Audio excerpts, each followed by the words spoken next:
السلام علیکم ورحمۃ اللہ وبرکاتہ۔ الحمد للہ نحمده ونستعینه ونستغفره ونؤمن به ونتوکل علیہ ونعوذ باللہ من شرور انفسنا ومن سیئات اعمالنا، من يهده الله فلا مضل له ومن يضلله فلا هادي له، ونشهد أن لا إله إلا الله وحده لا شريك له، ونشهد أن سيدنا ومولانا محمدا عبده ورسوله صلى الله عليه وعلى آله وأصحابه وبارك وسلم تسليما كثيرا كثيرا. أما بعد فأعوذ بالله من الشيطان الرجيم. بسم الله الرحمن الرحيم.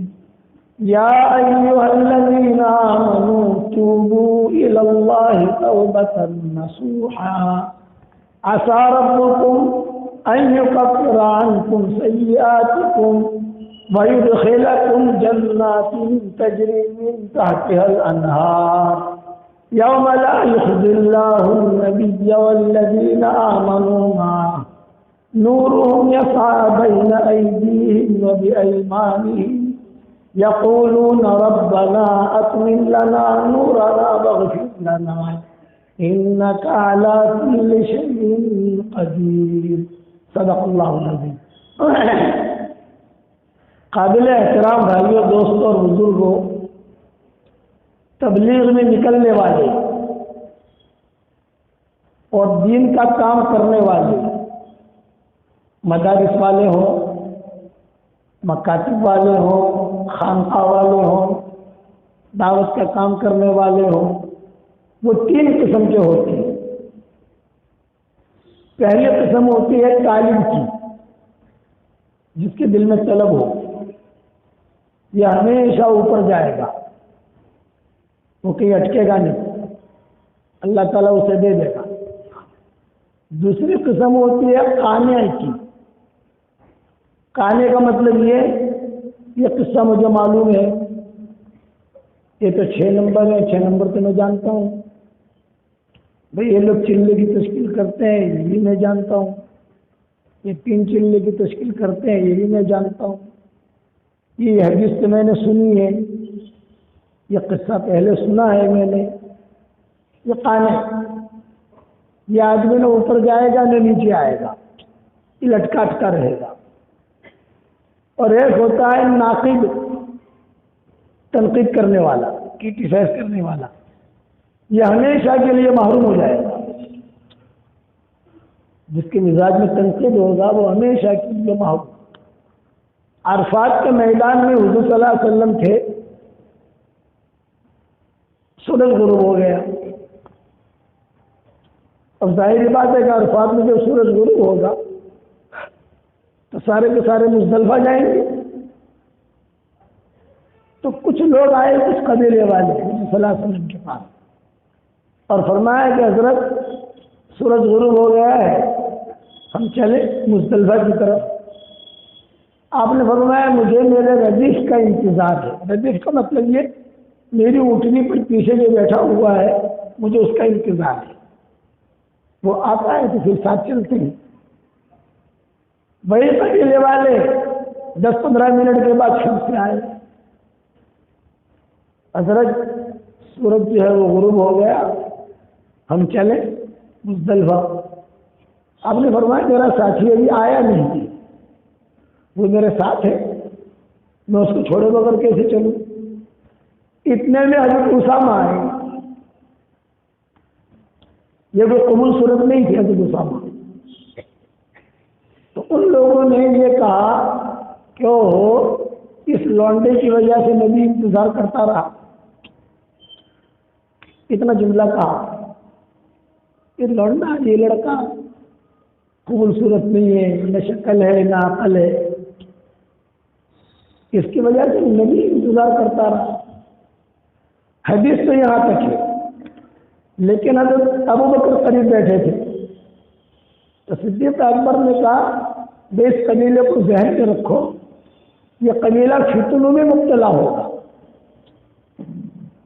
صدیق اکبر نے کہا اس کو ذہن میں رکھو آپ لوگ. خیر بات آئی گئی ہو گئی. حضرت اسامہ جو ہے حضور صلی اللہ علیہ وسلم کے پیچھے بیٹھ گئے اونٹنی پر. آپ مزدلفہ پہنچ گئے. جب حضور صلی اللہ علیہ وسلم کا وصال ہوا تو آپ صلی اللہ علیہ وسلم کے وصال کے بعد جب آپ کو دفن کر دیا تو ارتداد کا دور چلا، قبیلے مرتد ہونے لگے. تو سب سے پہلے جو قبیلہ مرتد ہوا ہے وہ قبیلہ تھا جس نے عرفات میں اسامہ پر تنقید کی تھی. تو دعوت کے کام میں آدمی لگے لیکن صفات کے ساتھ لگے. پکنک نہیں، پکنک ہوتی ہے تو پکنک کے لیے جاتے ہیں. ایک جگہ میں گیا تو قریب میں جو ہے دو آدمی بات کر رہے تھے، عربی کشمیر کا روس ملا ہے، چل یار تو بھی چل میں بھی چل رہا ہوں، پکنک بھی ہو جائے گی. وہ مجھے پہچانتے نہیں تھے تو میں ان کے قریب جا کر کہا بیٹا ایسا جانے سے جماعت کا ثواب نہیں ملے گا آپ کو. نیتوں کا صاف ہونا ضروری ہے. میرے والد صاحب رحمۃ اللہ علیہ فرماتے تھے کہ نیت پر اللہ کا معاملہ ہوتا ہے. طلب کے ساتھ آدمی رہے، زبان سے کوئی جملہ نکالے بہت سوچ سمجھ کر. کبرت کلمۃ تخرج من افواہہم.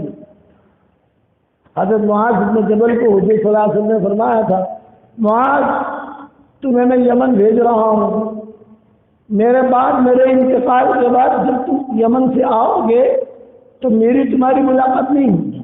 یہ حضور نے کہا تھا حضرت معاذ بن جبل سے میری تمہاری ملاقات نہیں ہوگی، میرے قبر کے اوپر سے تم گزرو گے. معاذ بن جبل رونے لگے. حضرت میری آپ کی آخری ملاقات ہے. آپ نے فرمایا ہے یہ آخری ملاقات ہے. حضور ان کو رخصت کرنے کے لیے دور تک پیدل چلے. معاذ بن جبل کو دور تک پیدل چلے. روایت میں یہ ہے آخر میں معاذ بن جبل نے کہا حضرت مجھے بدائی کی نصیحت فرما دیں، میری آپ کی جدائی ہو رہی ہے، آپ نصیحت فرمائیں. تو حضور صلی اللہ علیہ وسلم نے اپنی زبان پکڑ کر لی. اس کی حفاظت کرنا، اپنی زبان کی حفاظت کرنا. کوئی جملہ ایسا نہ نکلے جس کا اللہ کیا تمہاری پکڑو. حالانکہ معاذ بن جبل کون ہے؟ معاذ بن جبل وہ ہیں جو علماء کے سردار ہوں گے حشر کے میدان میں. ان کی قبر پر جانا ہوا، سال ہو گئے ان کا انتقال ہوا. بہت خوشبو، اب تک بہت خوشبو. آپ ان کی قبر پر جاؤ، بہت خوشبو.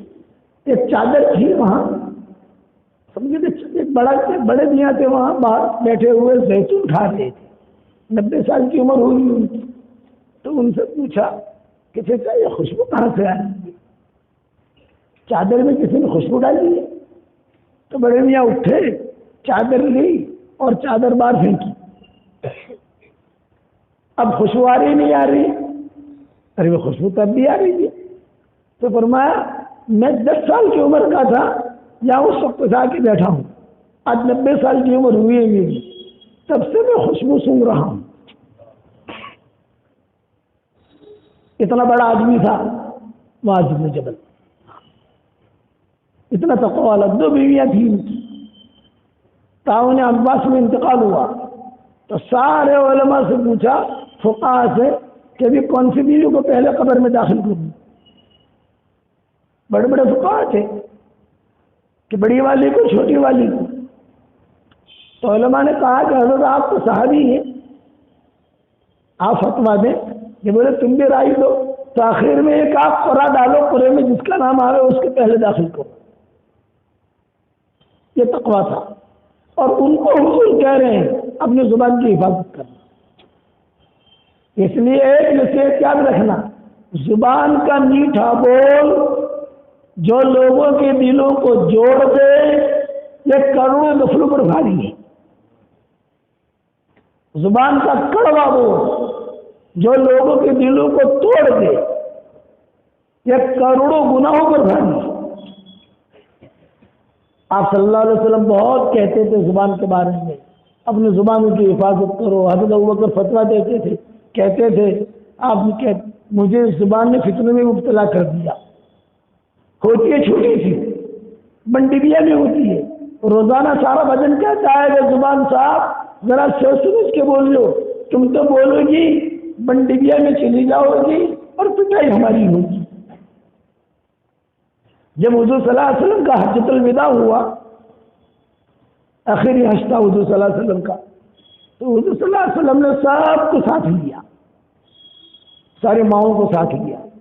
فتح مکہ کے موقع پر صرف 2 ماؤں کو ساتھ لیا، حضرت میمونہ اور ام سلمہ، لیکن حجۃ الوداع کے موقع پر سارے ماؤں کو ساتھ لیا، چلو بھی آخری حج ہے۔ یہ بہت تفصیلی قصہ ہے، میں زبان پر سنا رہا ہوں کہ کیسے حالات آتے ہیں۔ آپ صلی اللہ علیہ وسلم نے ایک پڑاؤ ڈالنے شروع کیے، چونکہ جانور بھی حضور صلی اللہ علیہ وسلم کو پہچانتے تھے۔ ایک جگہ ہرن ملا، کسی نے شکار کیا تھا، وہ وہیں تھا کھڑا ہوا۔ حضور صلی اللہ علیہ وسلم نے کہا دیکھو بھی کسی نے شکار کیا ہے، کوئی بھی اس کو ہاتھ نہ لگائے، کوئی اس کا گوشت نہ کھائے، اس لیے کہ پتہ نہیں ہے کس نے شکار کیا ہے۔ حضور صلی اللہ علیہ وسلم روایتوں میں یہ وہاں کھڑے رہے، جب وہاں کھڑے رہے حضور صلی اللہ علیہ وسلم، یہ ہرن حضور کو دیکھتا رہا، روتا رہا۔ یہ ہرن حضور صلی اللہ علیہ وسلم کو جب پہچانتا تھا یہ اللہ کے نبی۔ پھر حضور جب آگے بڑھے تو کتابوں میں لکھا ہے ہرن پر سر کر کے دیکھ رہا ہے اللہ کے نبی کو، رو رہا ہے۔ حضور آگے اور آگے بڑھے تو ہرن بھی اپنا کھسک کھسک کر، زخمی ہے نا، چل نہیں سکتا، حضور نے صحابی کو کھڑا کر دیا تھا کہ کوئی اس کا گوشت نہ کھائے، تو کھسک کھسک کر جا رہا ہے، پہچانتا تھا حضور صلی اللہ علیہ وسلم کو۔ تو دوران سفر حضور نے یہ طے کیا تھا کہ ہم مقام ابوا میں بھی ٹھہریں گے، حج کے موقع کے اوپر، حجۃ الوداع میں۔ مقام ابوا وہ جگہ ہے جہاں حضور کی ماں کی قبر ہے۔ آپ نے طے کیا تھا کہ فلاں جگہ ٹھہریں گے، فلاں جگہ ٹھہریں گے، فلاں جگہ ٹھہریں گے، فلاں جگہ ٹھہریں گے، اور فلاں دن مکہ مکرمہ پہنچیں گے۔ بہت بڑا قافلہ مسلمانوں کا ساتھ تھا۔ تو جہاں مقام ابوا کا قیام تھا، اس سے پہلے ایک قصہ ہوا حضرت صفیہ کا۔ وہ قصہ یہ ہوا کہ حضرت صفیہ کا اونٹ بیمار ہو گیا، اونٹ چلے ہی نہیں۔ تو حضور صلی اللہ علیہ وسلم نے کہا کہ کیا ہوا؟ تو ماؤں نے کہا کہ صفیہ کا اونٹ بگڑ گیا ہے، یا صفیہ کا اونٹ بیمار ہو گیا ہے، یا صفیہ کا اونٹ پر شیطان آ گیا ہے۔ شیطان کی کوئی اولاد نہیں، لیکن شیطان کی ایک اولاد ہے اونٹ، حدیثوں میں آتا ہے۔ کیا مطلب یہ کہ اونٹ پر جب کوئی جنون غالب ہوتا ہے تو شیطان کیسا کام کرتا ہے، بچکے گا، بھاگے گا۔ اسی لیے حضور صلی اللہ علیہ وسلم نے 2 چیزوں سے پناہ مانگی، اللہم انی اعوذ بک من شر الاعمی السیل والبعیر السعود۔ اے اللہ 2 اندھی چیزوں کے شر سے میں پناہ مانگتا ہوں۔ ایک سیلاب، کہ سیلاب کا پانی اندھا ہوتا ہے، یہاں جائے یہاں جائے یہاں جائے یہاں جائے، اور ایک بچکا ہوا اونٹ، تو اونٹ جب بلک جاتا ہے تو اسے پتہ نہیں ہوتا میں کہاں جا رہا ہوں۔ اس لیے روایت میں کیا ہے کہ شیطان کی کوئی اولاد نہیں، اس کی اولاد تو ہوتی ہے، لیکن جانوروں میں سے ایک جانور ہے اونٹ۔ یعنی کیا مطلب؟ پیدا ہوا ہے؟ نہیں، مطلب کہ وہ جب مجنون ہوتا ہے تو شیطان کی طرح بھی دیکھتا رہتا ہے، یہ مطلب ہے۔ تو صفیہ کا اونٹ بیمار ہو گیا، مجنون ہو گیا۔ اب حضرت صفیہ رونے لگی۔ اس نے فرمایا صفیہ رو مت، بہت سارا قافلہ ہے، بہت اونٹ ہے، کوئی بھی اونٹ تم کو دے دیں گے۔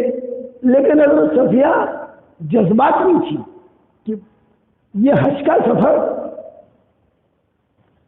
اور میرا ہی اونٹ بیمار ہو گیا، اسے ہی نظر لگی اور رونے لگی۔ حدیث میں آتا ہے حضور نے اپنے ہاتھ سے آنسو پوچھے، یہ حدیث میں آتا ہے. کبھی کبھی بیوی رو لے نا تو ہاتھ سے آپ آنسو پوچھو تاکہ اس سنت پر بھی عمل ہو جائے. حضور نے اپنے ہاتھ سے آنسو پوچھے، لیکن صفیہ جذبات نہیں تھی، آواز نکلنے لگی. آپ نے فرمایا صفیہ اتنا دیر ہوتی تمہاری آواز نکل رہی ہے، مجمع تمہاری آواز سن رہا ہے.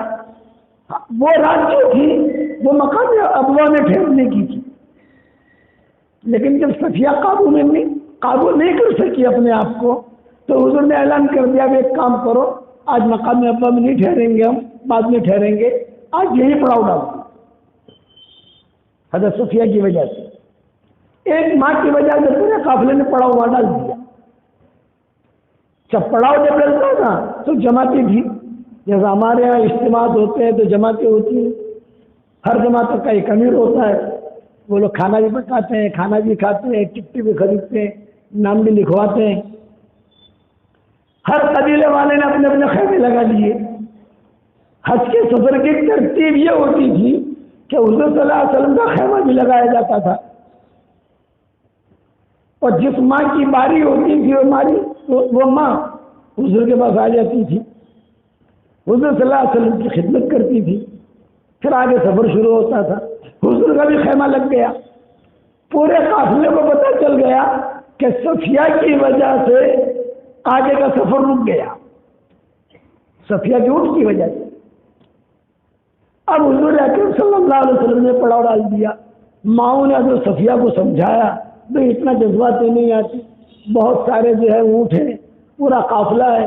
ایک روایت کے مطابق 40,000 تھے، بعضوں نے لاکھ سوا لاکھ لکھے ہیں، بعضوں نے اتنا بڑا قافلہ ہے تو کوئی نہ کوئی تو اونٹ ماں کو دے ہی دے گا. لیکن صفیہ نے کہا میرا اونٹ کیوں بیمار ہوا، جذبات قابو نہیں کر سکی. چلو آپ نے اعلان کر دیا کہ بھائی یہی پڑاؤ ڈال دو، پڑاؤ ڈال دیا. اب اتفاق ایسا تھا کہ وہ رات جو تھی وہ حضرت صفیہ کی تھی، حضور کے پاس جانی تھی. اب حضرت صفیہ اور ٹینشن میں آ گئی کہ یار میری وجہ سے پورا قافلہ رکا اور آج رات مجھے حضور کے ساتھ رہنا ہے، پتہ نہیں کیا ہوگا وہاں. امہات المومنین کی 2 ٹولیاں تھیں، جتنے امہات المومنین تھی 2 جماعتیں. ایک جماعت کی ذمہ دار حضرت عائشہ، ایک جماعت کی ذمہ دار حضرت ام سلمہ. دونوں اگر کسی بات پر متفق ہو جاوے تو حضور کے ٹینشن میں نہیں آتے تھے، اور اگر دونوں میں سے کسی ایک نے بھی شوشہ چھوڑ دیا، مخالفت کی، تو گھر میں انتشار کی شکلیں ہوتی تھی. حضور کہتے تھے میں ٹینشن نہیں ہوں، ایک متفق ہے ایک متفق نہیں ہے. ہمارے مشورے میں تو ایسا ہوتا ہے نا، سب متفق ہو تو کام بنے. اب حضرت صفیہ کی اونٹنی بیمار ہوئی، حضرت صفیہ کی باری، تو حضرت صفیہ تھی ام سلمہ کی ٹولی میں. لیکن آج حضرت صفیہ نے سمجھا کہ آج ام سلمہ سے کام نہیں بننے کا، آج بنے گا عائشہ سے کام. آدمی جو ہوتا ہے دیکھتا ہے میرا کام آج کہاں سے بنے گا. یہ آئی حضرت عائشہ کے پاس، بہن جی آپ کو پتا ہے نا میری وجہ سے سارا قافلہ رکا. حضور صلی اللہ علیہ وسلم کو مقام ابوا میں ٹھہرنا تھا، جہاں ان کی والدہ کی قبر ہے وہ وادی میں ٹھہرنا تھا حضور کو، لیکن میری وجہ سے یہ ہوا، میں جذبات قابو بھی نہیں کر سکی. اب آج میری باری ہے، مجھے شرم آتی ہے کہ پتہ نہیں کیا ہوگا، حضور کہیں ناراض نہ ہو تو میں کیا کروں. حضرت عائشہ نے کہا بات تو تمہاری صحیح ہے تو ٹینشن کی بات کہ تمہاری وجہ سے اتنا بڑا قافلہ رک گیا. اگر تم روتی نہیں اور حضور نے آنسو پہنچ دیے، خاموش ہو جاتی تو معاملہ ختم ہو جاتا. بات تو صحیح ہے. یہ کہا صفیہ استخارہ کرو. ارے اب بہن، حضرت عائشہ کو بہن کہتی، ارے بہن کتنا استخارہ کروں کچھ سمجھ میں ہی نہیں آتا. ایک منٹ میری جو ہے بہت یعنی ٹینشن میں گزر گئی. حضور کو کیا کہوں گی میں؟ حضور کو اپنی ماں کی قبر جہاں تھی وہاں رات گزارنی تھی. پورے قافلے کو، یعنی قبر کے قریب نہیں، اس وادی میں آپ نے طے کیا تھا اس وادی میں ہم ٹھہریں گے حج پر جاتے ہوئے۔ تو حضرت عائشہ نے کہا کہ میں سوچتی ہوں، اتنی مدد صفیہ نے خود نے کہا میری رائے یہ ہے میری باری میں تم چلی جاؤ، تو دو فائدے ہوں گے، ایک تو حضور تمہیں دیکھ کر خوش بھی ہو جائیں گے، غصہ بھی ختم ہو جائے گا، دوسرا کہ میرا معاملہ بھی سیٹ کر لو گی آپ۔ ارے سمجھ میں آتا ہے نہیں آتا بنگلور والوں، میرا معاملہ بھی سیٹ کر لو گی، حضور تو سمجھا تو کہ معاملہ آگے بڑھے گا نہیں۔ حضرت عائشہ نے کہا بہت اچھا۔ اب حضرت عائشہ کپڑے وغیرہ بدل کر حضور کے خیمے میں چلی گئی۔ حضور نے دیکھا کہ عائشہ آئی ہے، آپ نے فرمایا اویس، بیوی کا پیار والا نام رکھنا ہماری شریعت میں سنت ہے، لیکن دھمال والا نہیں۔ نام تھا عائشہ، اور حضور پکار کر کہتے تھے اویس، کبھی کہتے تھے عائش، کبھی کہتے تھے حمیرہ، کبھی کہتے تھے صدیقہ، کبھی کہتے تھے عفیفہ، نام یہ نہیں تھے، نام تو عائشہ تھا۔ تو آپ نے فرمایا ارے اویس تم کیسے آ گئی؟ آج تو صفیہ کی باری ہے۔ آپ کو یاد تھا کہ دھمال ہوئے صفیہ کی وجہ سے، اور آج صفیہ کی باری ہے، آج تو صفیہ کی باری ہے، تم کیسے آ گئی؟ تو حضرت عائشہ نے کہا ذالک فضل اللہ یؤتیہ من یشاء، یہ تو اللہ کا فضل ہے، اللہ جسے چاہے تھے۔ میں اس نے مجھے کہا میری باری میں چلے جاؤ، میں نے کہا یہ تو اچانک کا خیر ہے میرے لیے کہ تمہاری باری میں نہیں آ گئی حضور کی خدمت میں۔ اب حضور صلی اللہ علیہ وسلم نے رات گزاری، دوپہر میں آرام بھی کیا، قیلولہ بھی کیا، لیکن روایتوں میں یہ ہے حضرت عائشہ کہتی تھی صفیہ کے بارے میں کوئی تذکرہ حضور نے نہیں کیا۔ آج یہ ہوا کچھ نہیں۔ آج ہمارے یہاں تذکرے بہت ہوتے ہیں، اس میں بھی ذکر نکلتے ہیں، ہمارے غیبتیں بہت ہوتی ہیں، تذکرے بہت ہوتے ہیں، فلاں نے یہ کیا، فلاں نے یہ کیا۔ اپنا معاملہ اللہ کے ساتھ کلیئر رکھو، دوسرے کا ذکر مت کرو۔ اللہ آپ کی نماز کے بارے میں پوچھے گا، دوسرے کی نماز کے بارے میں نہیں پوچھے گا۔ یہ بتا تم نے نماز پڑھی کہ نہیں، اللہ تعالیٰ ہم سے پوچھے گا بتا مولوی یونس نماز لے کر آئے کہ نہیں آئے؟ میں کہوں گا اللہ پاک ذرا میرے ابو کو بلا کے لے کے آتا ہوں، میرے امیر صاحب کو بلا کے لے کے آتا ہوں، میری مسجد اور جماعت کے جو امیر صاحب ان کو بلا کے لے کے آتا ہوں۔ اللہ کہیں گے کسی کو بلانے کی ضرورت نہیں، آپ اپنا بتاؤ۔ اس لیے آدمی اپنی فکر کرے۔ اب آگے بڑھا معاملہ، حضور صلی اللہ علیہ وسلم کا رات گزاری سب کچھ ہوا۔ اب مائیں ملنے آتی تھی، سفر سے پہلے مائیں آ کر بیٹھ جاتی تھی، سب مائیں آ کر بیٹھ گئی، حضرت صفیہ بھی پیچھے بیٹھ گئی۔ معاملہ تو ان کی وجہ سے معاملہ ہوا تھا، ارے بھی صفیہ پیچھے کیوں بیٹھی ہو، آگے آ جاؤ، آگے آ جاؤ۔ یا تو ہارون علیہ السلام کی اولاد سے تھی، بہت خوبصورت تھی۔ موسیٰ علیہ السلام کے بھائی ہارون تھے۔ یہ جو گورے ہوتے ہیں گورے دنیا میں، سمجھ لو وہ نسل یہودیوں کی، کہ یہ یہودی کی نسل میں سے تھی، جب ہارون کی اولاد میں سے تھی، بہت خوبصورت تھی ماشاءاللہ۔ ان کی شادی کا قصہ بھی عجیب ہے، ان کا انتقال کا قصہ بھی عجیب ہے، کہیں بیان کریں گے انشاءاللہ۔ حضرت میں آ جاؤ، قریب قریب آ جاؤ، ساری مائیں بیٹھ گئی۔ حضرت نے فرمایا بھائی صفیہ کا اونٹ بیمار ہو گیا، اس کے بعد اب کوئی اونٹ نہیں ہے، اور تمہارے پاس اٹھنیاں ہے، اور زینب کے پاس تو بہت اٹھنیاں ہیں، حضرت زینب کے پاس اٹھنیاں بہت تھی۔ تو حضور صلی اللہ علیہ وسلم نے فرمایا کہ زینب اپنی ایک اٹھنی دے دو، آپ کے پاس اٹھنیاں بہت ہیں۔ بس حضرت زینب کی زبان سے کیا جملہ نکلا؟ جی ہاں، یہودن کو میں دوں۔ بس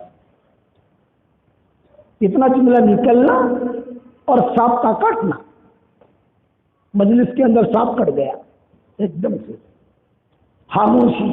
حضرت عائشہ نے چہرہ نیچے کر لیا،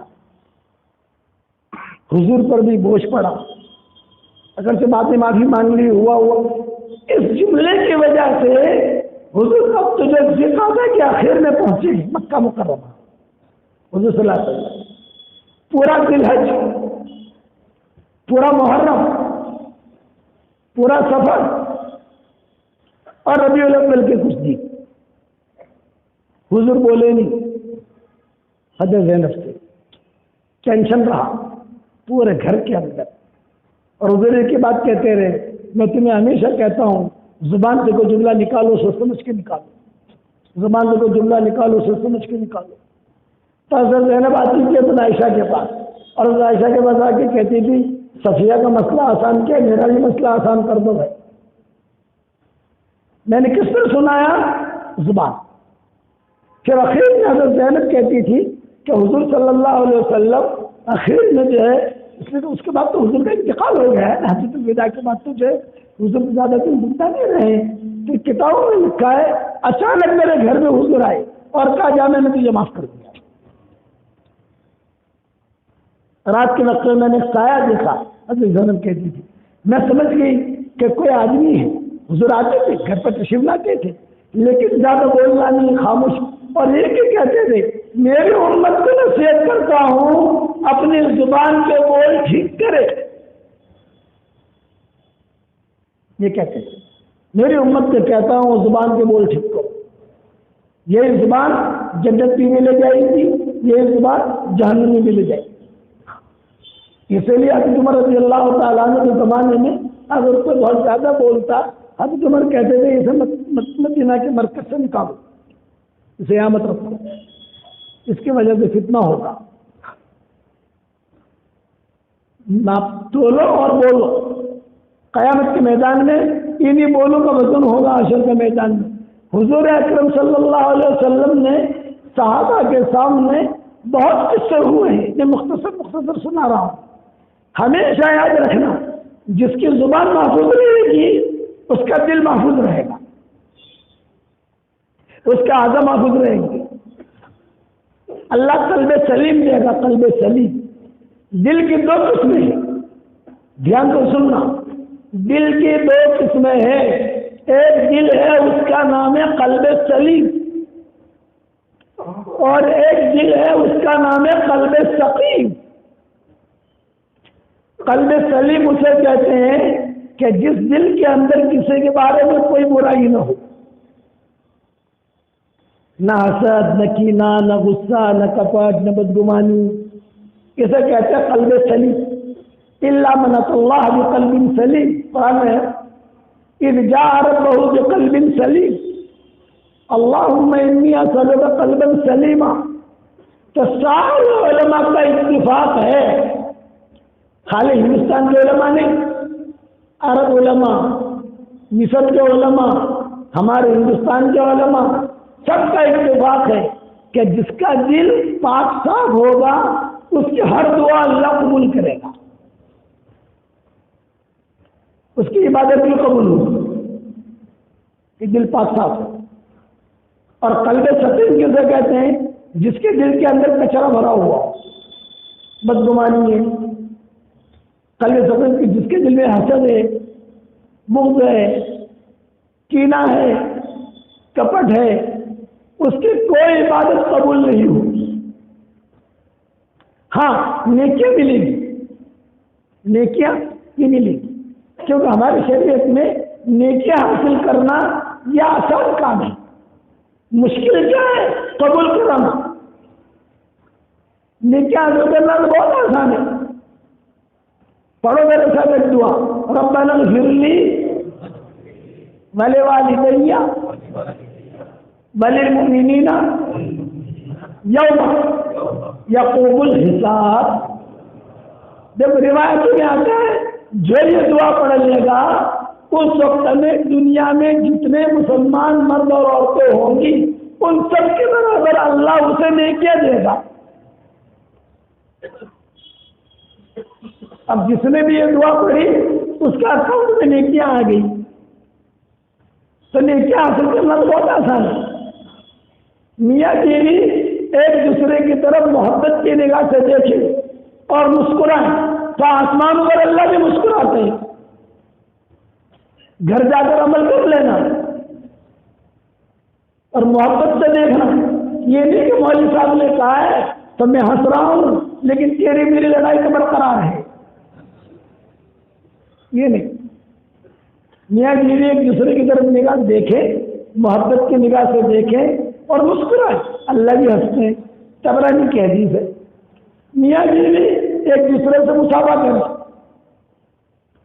تو 10 انگلیاں اس کی 10 انگلیاں اس کی 20 انگلیاں ہو گئی. تو ایک دوسرے سے مساوا کر رہے ہیں محبت کے ساتھ تو دونوں جو انگلیوں سے گنا ایسے جھڑتے ہیں جیسے نل کا پانی آپ کھولو، نل پانی کے اندر دھڑ دھڑ دھڑ گرتا ہے، ایسے گنا جھڑتے ہیں. یہ تو آسان ہے، نیکیاں لینا تو آسان ہے. بیوی کو بھی لقما دو، صدقے کا ثواب. ماں باپ کی طرف محبت کی نگاہ سے دیکھو، مقبول حج کا ثواب. یہ تو شریعت میں کہی یہ چیز ہے. مشکل ہماری شریعت میں کسی نیکی کو قبول کرانا. انما يتقبل اللہ من المتقین، تقوی والوں کا اللہ قبول کرتا ہے. یہ نہیں کہا نمازیوں کا اللہ قبول کرتا ہے، یہ نہیں کہا علماء کا اللہ قبول کرتا ہے، یہ نہیں کہا حاجیوں کا اللہ قبول کرتا ہے، یہ نہیں کہا کہ قاری کا اللہ قبول کرتا ہے. نہیں، انما يتقبل اللہ من المتقین، تقوی والوں کا اللہ قبول کرتا ہے. اور تقوی کب آئے گا؟ جب ہمارا دل صاف ہوگا. دعائیں قبول کرانی ہے، چلہ قبول کرانا ہے، 3 چلے قبول کرانے ہیں، گشت قبول کرانا ہے، یہ چیزیں قبول کرانی ہے تو سب سے پہلے اپنے دل کو پاک صاف رکھنا ہوگا. یہ نہیں کہ بیوی قریب میں لیٹی ہوئی ہے، اس کے بارے میں بدگمانیاں بھری ہوئی ہیں، شوہر لیٹا ہوا ہے، بیوی کے دل میں اس کے دل میں کچرا بھرا ہوا ہے. اللہ کو ایسا دل پسند نہیں ہوتا. اللہ کو تقوی والا پسند ہوتا ہے. اس پر مختصر قصہ سناتا ہوں کہ صفات کسے کہتے ہیں. عمر ابن عبدالعزیز رحمۃ اللہ علیہ کا نام سنا ہوگا آپ نے. سوال نہیں دینا اور گرم پانی دے مجھے تھوڑا.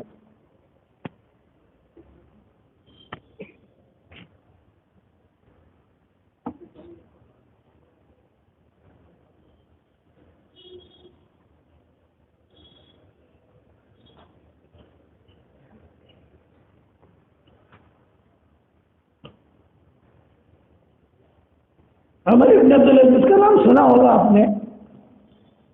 ایک مرتبہ ان کی طبیعت بہت خراب ہوئی. یہ بہت دھیان سے سننا، یہ قصے یہ چیزیں آپ کو سننے نہیں ملے گی جو میں عرض کر رہا ہوں. بہت گہری بات ہے. بخار آتا تھا ان کو، بخار ختم ہی نہیں ہوتا تھا. تو شاہی طبیب آئے اور شاہی طبیبوں نے آ کر نبض دیکھی اور نبض دیکھ کر عمر ابن عبدالعزیز سے کہا کہ حضرت آپ 1 ہفتے کے مہمان ہیں، صرف 1 ہفتہ، 1 ہفتے کے بعد آپ دنیا میں نہیں رہو گے. عمر ابن عبدالعزیز نے کہا بھائی کیوں؟ انہوں نے کہا میں نے آپ کی نبض دیکھی ہے تو آپ کی انتڑیاں کٹ گئی ہیں، آپ کا دل یہ کافی کمزور ہو گیا ہے اور آپ کے گردے یہ بھی خراب ہو چکے ہیں. 1 ہفتہ 10 دن بہت ہو گیا. اچھا کیوں؟ کسی نے آپ کو زہر دیا ہے. یہ عمر ابن عبدالعزیز سے کہا. عمر ابن عبدالعزیز نے کہا بھائی مجھے کون زہر دے گا؟ تو حکیموں نے کہا ہمیں پتہ نہیں، لیکن آپ کو زہر دیا گیا ہے اور یہ زہر اثر کر گیا ہے پورے بدن میں. عمر ابن عبدالعزیز نے کہا ٹھیک ہے. اب عمر ابن عبدالعزیز کا خاص خادم تھا غلام، اس کو تنہائی میں بلایا اور تنہائی میں بلا کر بٹھایا. اس کو کمرے میں سے وہ عمر ابن عبدالعزیز ہے اور وہ غلام سے کہا بھائی غلام بھائی میری طبیعت خراب ہے، کیا تو نے مجھے زہر دیا ہے؟ اس نے کہا نہیں سچ وہ تاکہ میرے آخرت کی تیاری کروں. اتنی بڑی حکومت ہے میرے ہاتھ میں، مجھے حساب کتاب چکاؤں، لوگوں کو بتاؤں یہ کرو یہ کرو یہ کرو. اور میری حیاتی کے اندر عمر ابن عبدالعزیز کا زمانہ جو ہے وہ خلافت راشدہ کا زمانہ شمار ہوتا ہے. ابو بکر، عمر، عثمان، علی اسی کے ساتھ عمر بن عبدالعزیز کو بھی علماء جوڑتے ہیں کہ ان کے زمانے میں بھی امن و امان، کوئی زکات لینے والا نہیں تھا، کوئی زکات لینے والا نہیں، پوٹلے کے پوٹلیاں زکات کے لوگ باہر لے کے کھڑے رہتے تھے، بھائی ہمارے گاؤں میں اتنی زکات ہے، کوئی لینے والا ہو تو لوگ کہتے تھے کہ بھائی آپ کے پاس 10 پوٹلے ہیں، ہمارے پاس 50 پوٹلے ہیں، کوئی ہو تو ہمارے پاس بھیج دینا۔ پھر علماء نے فتوے دیے، غلاموں کو خریدو، غلاموں کو خریدو، غلاموں کو خریدو، آزاد کرو، آزاد کرو، تو غلام کافی آزاد ہوئے، پھر بھی زکات کا مال رہ جاتا تھا۔ اتنی برکت تھی عمر بن عبدالعزیز کے زمانے میں۔ تو عمر بن عبدالعزیز سے پوچھا کہ تو نے پھر دیا ہے، ہو گیا قصور، تو مجھے بتا دے۔ تو وہ آہستہ سے بولا ہاں میں نے دیا ہے۔ تو عمر بن عبدالعزیز نے کہا کس نے کہا تھا تجھے دینے کو؟ فلاں نے کہا تھا، جو بھی مقابلے میں لوگ ہوں گے۔ عمر بن عبدالعزیز نے تیسرا سوال کیا، یہ کہا کتنے درہم ملے یا دینار ملے؟ تو اس نے کہا 2000 دینار مجھے ملے۔ 2000 دینار کا مطلب 2000 سونے کے سکے۔ درہم چاندی کا ہوتا ہے اور دینار سونے کا ہوتا ہے۔ درہم میں ہم ہے، غم، اور دینار میں نار ہے، آگ، یہ علماء کہتے تھے۔ تو عمر بن عبدالعزیز نے کہا وہ دینار کہاں ہے؟ کہ میرے پاس رکھے ہوئے ہیں۔ اب دیکھو بات پکی ہو گئی، میں کوالٹی سمجھا رہا ہوں، کوالٹی۔ اس نے اقرار کر لیا، پیسے بھی لا کے دے دیے، یہ 2000 دینار۔ عمر بن عبدالعزیز نے کہا کہ پہلی بات یہ ہے یہ 2000 دینار بیت المال میں داخل کر دے، یہ مسلمانوں کا حق ہے۔ دوسری بات یہ کہ تو ٹینشن مت لینا، میں نے تجھے اللہ کے لیے معاف کر دیا ہے، ایسی کوالٹی ہمارے پاس۔ تب جا کر بنے تو اسے میں نے تجھے معاف کر دیا، بالکل ٹینشن مت لینا، اور بالکل فکر مت کرنا، تجھے میں اس مہینے کی تنخواہ دے دیتا ہوں، میری جیب میں سے دیتا ہوں، اور تو شام میں جہاں پر بھی تیرا مکان ہے وہاں جلدی سے نکل جا، اگر مسلمانوں کو پتہ چلے گا تو تجھے قتل کر دے۔ چنانچہ اس کو تنخواہ دی اور اس کو پیسے دیے، اپنی طرف سے ہدیہ دیا، کتابوں میں لکھا ہے کچھ خوشبو وغیرہ تھی، وہ خوشبو اس کو دی۔ کس کو دے رہے ہیں؟ قاتل کو۔ تب جا کر یہ عمر بن عبدالعزیز بنے اور ان کے زمانے میں کام ہوا۔ آج ہماری طرح نہیں، بیوی نے ذرا برابر نمک زیادہ ڈال دیا، ارے دنیا میں ملی ہے اوپر مت ملنا۔ شہزادے زبان سے کیا نکال رہے کچھ پتہ نہیں۔ عمر بن عبدالعزیز نے معاف بھی کر دیا، پیسہ بھی دے دیا، تنخواہ بھی دے دی، اور پھر اس کو خوشبو بھی دے دی، ہدیہ بھی دے دیا، اور کہا جلدی سے بھاگ جا تو یہاں سے، لوگوں کو پتہ چلے گا تم نے زہر دیا تو کوئی تجھے چھوڑے گا نہیں، رستے میں چلتے چلتے مار ڈالے گا۔ فوراً اس کو تو بھگا دیا۔ اب عمر بن عبدالعزیز کی طبیعت خراب ہوئی، بخار اترتا ہی نہیں تھا، بڑے بڑے شاہی لوگ آئے، موت کا وقت تھا، سوئے ہوئے تھے، کراہ رہے تھے، بخار اتر نہیں رہا تھا، تو کسی نے کہا کہ ان کا خادم کہاں ہے، وہ غلام کا وہ کہاں ہے؟ انہوں نے سن لیا، آنکھیں کھولی اور کہا دیکھو وہ خادم کی تلاش مت کرو، اس نے مجھے زہر دیا تھا، اس نے اقرار بھی کیا ہے، لیکن میں نے اس کو اللہ کے لیے معاف کر دیا ہے۔ اس کے بعد عمر بن عبدالعزیز کا انتقال ہوا ہے۔ یہ اخلاق تھے، اس اخلاق کی وجہ سے اسلام آگے پھیلا ہے۔ چنانچہ عمر بن عبدالعزیز کے انتقال کے بعد اس کو معاف کر دیا انہوں نے۔ عمر بن عبدالعزیز کے انتقال کے بعد چونکہ دوسری حکومت آئی ہے، یہ تو انتقال ہو گیا ان کا، دفن کر دیا، اب دوسری حکومت آئی، جب دوسری حکومت آئی تو لوگوں نے اسے ڈھونڈنا شروع کیا، تو عمر بن عبدالعزیز کی اولاد نے کہا ہمارے اللہ نے معاف کر دیا، ہم نے معاف کر دیا، کس آنکھوں کی؟ آج تو 15 سال کی بڑھاس بھی آدمی دل میں رکھتا ہے۔ ہمیشہ یاد رکھنا، دعوت کے کام میں اگر آگے بڑھنا ہے، میرے والد صاحب کہتے تھے بغیر صفات کے آگے نہیں بڑھ سکتے، تقریر کرنے سے آگے نہیں بڑھتا، تقریر تو شیطان بھی بہت اچھی کرتا ہے۔ ہمارے سے کوئی دین کا فائدہ ہو رہا ہے، یہ دلیل ہماری مقبولیت کی نہیں ہے۔ ہم کسی کو اچھی بات بتا رہے ہیں، یہ دلیل میری مقبولیت کی نہیں ہے، میرے اندر دین ہے کہ وہ دیکھا جائے گا۔ ابو ہریرہ کو آیت الکرسی سکھانے والا شیطان تھا۔ ابو ہریرہ کو آیت الکرسی کس نے سکھائی تھی؟ شیطان نے۔ حضور نے فرمایا کم بخت جھوٹا ہے لیکن بات صحیح بتا گیا۔ یہ آپ نے فرمایا کم بخت جھوٹا ہے وہ لیکن بات صحیح بتا گیا۔ اس لیے یہ یاد رکھنا کہ آدمی اللہ کے یاد مقبول ہوتا ہے وہ اندر کی صفات کی وجہ سے، کوالٹی، تقویٰ ہماری زندگی میں ہو، برداشت کرو، ساتھیوں کو نبھاؤ، ساتھیوں کی اچھائیاں دیکھو، ساتھیوں کا خیال رکھو۔ مزاج کے خلاف ہوگا، ایک مزاج کے نہیں ہوتے۔ میرے والد صاحب رحمۃ اللہ علیہ فرماتے تھے کہ جماعتوں کو چلانا ایسا ہے جیسے زندہ مینڈک تولنا۔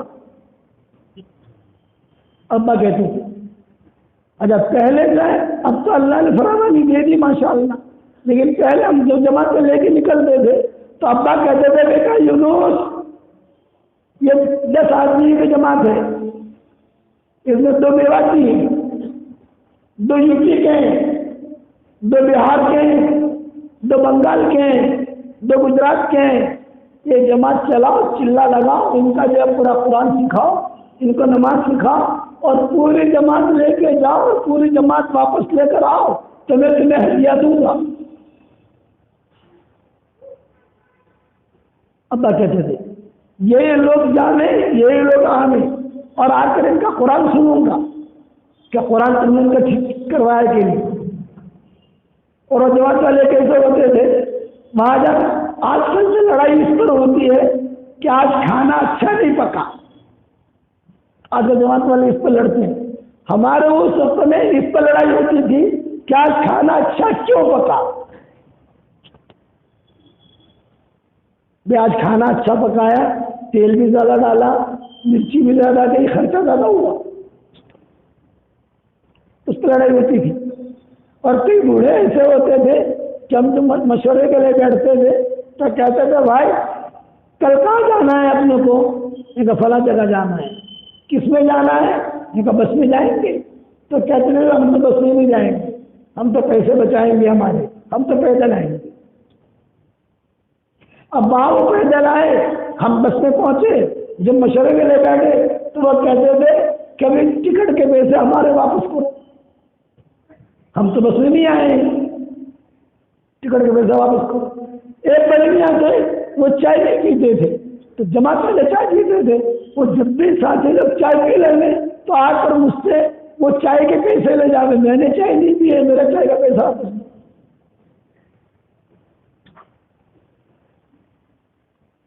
جب ہم واپس پہنچتے تھے تو کبھی 4 آدمی واپس ہوتے تھے، پوری جماعت نہیں ہوتی تو ابا کہتے تھے 10 دیے تھے، 6 کاٹ چلے گئے، کرے گا ابا ہوگا آدھے رستے سے بھاگ گئے وہ۔ اتنا مشکل تھا، اور آج اللہ کا کتنا شکر ہے، کھانا بھی ہے، اکرام بھی ہے، ہدیہ بھی ہے، جماعت آئی ماشاءاللہ، جماعت آئی، پنکھا بھی ہے۔ پہلے یہ مرکز تھوڑی ہوتا تھا، اتنا اکرام تھوڑی ہوتا تھا۔ ابا فرماتے تھے کہ فطرت سرا فطرت درا، یعنی عمر کہتے تھے فطرت سرا اشد من فطرت درا، کہ آدمی دعوت کا کام کرے گا تو کبھی اچھے حالات آئیں گے، کبھی برے حالات آئیں گے، تو بولے کہ برے حالات میں آدمی اللہ کا قرب حاصل کرے گا۔ اے اللہ معاف کر دے، اے اللہ ہر وہ حال جو حال آدمی کو اللہ سے قریب کر دے وہ اچھا حال ہے، اور ہر وہ حال جو حال آدمی کو اللہ سے دور کر دے وہ برا حال ہے۔ مال بہت آیا حضرت عمر کے زمانے میں، بہت. حضرت عمر روتے تھے. عبدالرحمن بن عوف کہتے تھے کیوں رو رہے؟ کہ فرمایا مال میں خیر ہوتی تو حضور کے زمانے میں آتا، یہ مال میں خیر ہوتی تو ابو بکر کے زمانے میں آتا، میرے زمانے میں آیا اور مجھے فتنے میں مبتلا کر دیا. کسرا کے خزانے آئے، کسرا کے، اس کا جو تاج تھا وہ آیا، پورا کے پورا تاج جو ہے اس کا سونے کا تھا. مدینہ منورہ میں سونے کا تاج. ایک بڑے میاں تھے، انہوں نے جو ہے اپنے پاؤں سے فٹ بال کی طرح کک ماری اس کو، تو دوسرے بڑے میاں نے کہا ارے کسرا کا تاج ہے، یہ فٹ بال نہیں ہے، تجھے اب کک مار رہا ہے؟ بولے ہاں یہ کسرا کے تاج نہیں تو اسے دھوکے میں ڈالا تھا، یہ کہہ کر دوسری لات ماری. اس کا تخت آیا، تخت کسرا کا 53 من سونا تھا، 53 من سونا، چھوٹے چھوٹے برش تھے. حضرت عمر نے کاٹ کاٹ کے سب میں تقسیم کی. اس کا قالین آیا، قالین 4 ایکڑ لمبا تھا، قالین 4 ایکڑ، اتنا لمبا چوڑا قالین. جب وہ قالین مدینہ پہنچا ہے تو حضرت عمر نے کہا بتاؤ کیا کرنا ہے؟ قالین میں کھڑے کھڑے، بیٹھے نہیں، کھڑے کھڑے، بتاؤ کیا کرنا ہے اس قالین کا؟ تو سارے صحابہ نے رائے دی اسے باقی رکھو، تاکہ قیامت تک کے آنے والے حاجی دیکھیں کہ دیکھو اللہ نے کیسی فتوحات دی ہے، یادگار رہے گی، یادگار. حضرت عمر نے کہا یہ گناہ کی یادگار ہے، اس پر شرح بھی کی گئی ہے، زناکاریاں ہوئی ہیں، عیاشیاں ہوئی ہیں، مسلمانوں اور اسلام کے خلاف پروگرام بنے ہیں، میں گناہ کی یادگار کو باقی نہیں رکھتا، اس لیے سب کو کاٹ کاٹ کر مسلمانوں میں تقسیم کر دیا. اتنا مالا. کسرا کی لڑکی آئی، کبھی اس کے ناخن سے بھی تکلیف نہیں. حضرت عمر نے کہا ان کو باندھ دیا بنا، وہ تو علی سے روکا، نہیں ان کا اکرام کرو. حضرت عمر نے باندھ دیا، بچے جاتی ہے لڑکیاں باندھی بن گئی، تقسیم کرو، دے دو کسی کو. حضرت علی نے روکا، نہیں کیوں نہیں؟ میں کہتا ہوں باندھی نہیں بنانی ان کو، حالانکہ تھے امیر وہ حضرت عمر، لیکن حضرت علی وہ جم گئے، میری رائے نہیں، ان کو باندھی نہ بناؤ، یہ اونچے خاندان کی لڑکیاں ہیں، انہیں مدینہ میں کسی اچھے گھر میں رکھو اور انہیں اختیار دو. یہ کیا چاہتی ہے؟ انزل الناس منازلہم، حضور سے میں نے سنا ہے لوگوں کو ان کے درجے کے اعتبار سے اتارو. کسرا کی بیٹیاں اور تم باندھے بناؤ گے تو دیہاتی کا ہاتھ چڑھ جائے گی، 2 دن میں مر جائے گی یہ باندھی بچاری. باندھی سے صحبت جائے گی، اور باندھی کو کام بھی بتا سکتے ہو، اونٹ کو پانی پلائیے گا، اونٹ کو پانی پلائیے گی. حضرت عمر نے کہا اچھا بھی تمہاری رائے پر میں متفق ہوں. حضرت یہ کہہ دیا بڑا خاندان تھا وہاں مدینہ منورہ میں، مالدار خاندان، شاہی خاندان، شرافت والے لوگ تھے. وہاں حضرت عمر نے بھیج دیا، جاؤ تم مہینہ رہو، 15 دن رہو، 20 دن رہو، 20 دن کے بعد جو ہے اپنا انتخاب کرنا کیا کرنا ہے، آپ کو مسلمان ہونا ہے نہیں ہونا، کیا کرنا ہے کیا نہیں کرنا. حرمین شریف مکہ مکرمہ میں چاول نہیں ہوتے تھے، عربوں کے چاول نہیں ہوتے تھے، چاول ایران میں ہوتے تھے.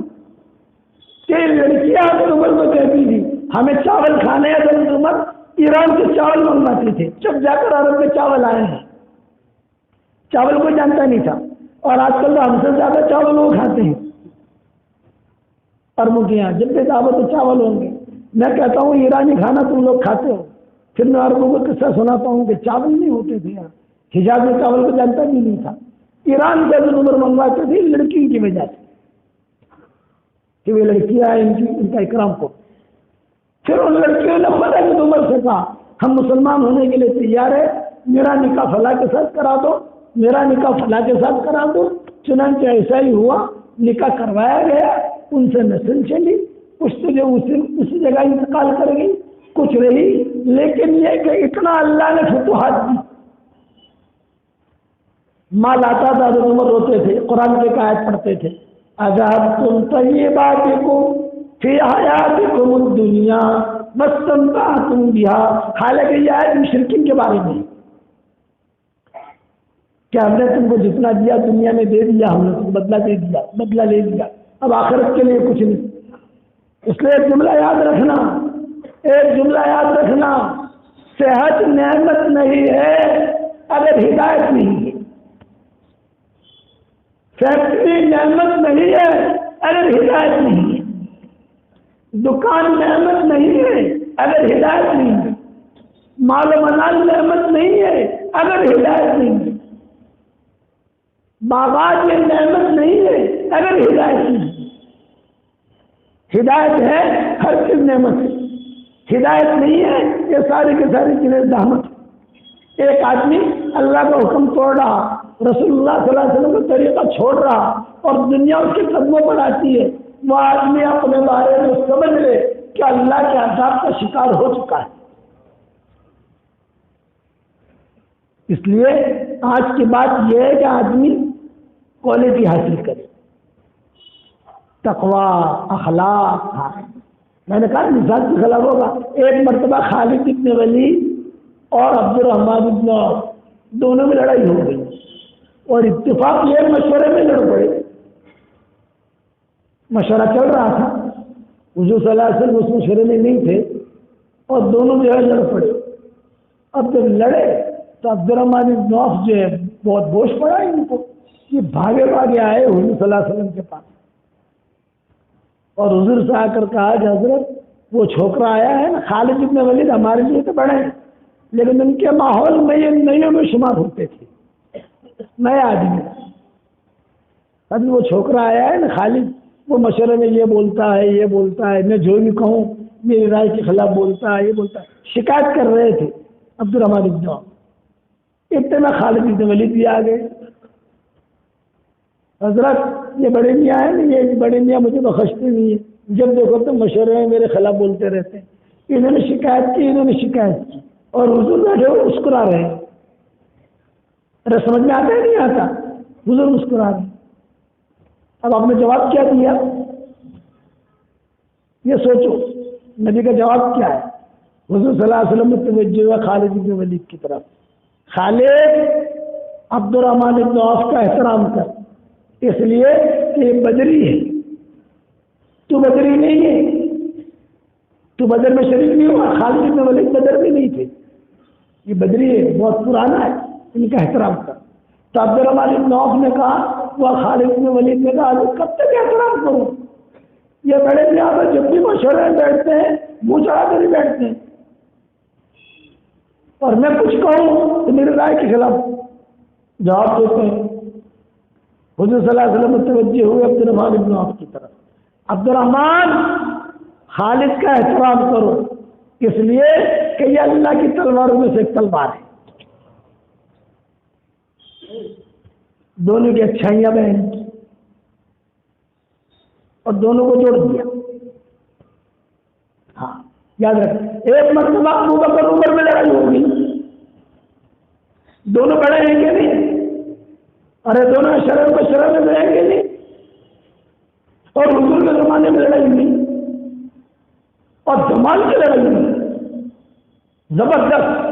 آپ صلی اللہ علیہ وسلم کی عادت تھی کہ آپ صلی اللہ علیہ وسلم کو صحابہ کو زمین کے ٹکڑے دیتے تھے، پلاٹ، بھئی یہ پلٹ ابو بکر کا ہے ہدیہ، یہ عمر کا ہے ہدیہ، فلاں کا ہے۔ جب مال بہت آتا تھا تو حضور تقسیم کرتے تھے۔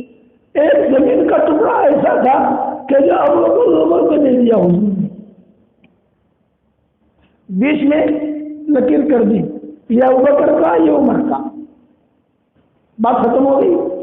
وہاں مدینہ میں لوگ کھجور کے درخت لگاتے ہیں، ابو بکر نے کھجور کے درخت لگائے، حضرت عمر نے بھی لگائے، لیکن بیچ میں دیوار نہیں تھی، خالی زمین تھی، تو دو چار کھجور کے درخت بیچ میں اگ گئے، دو چار درخت یہاں اگ گئے۔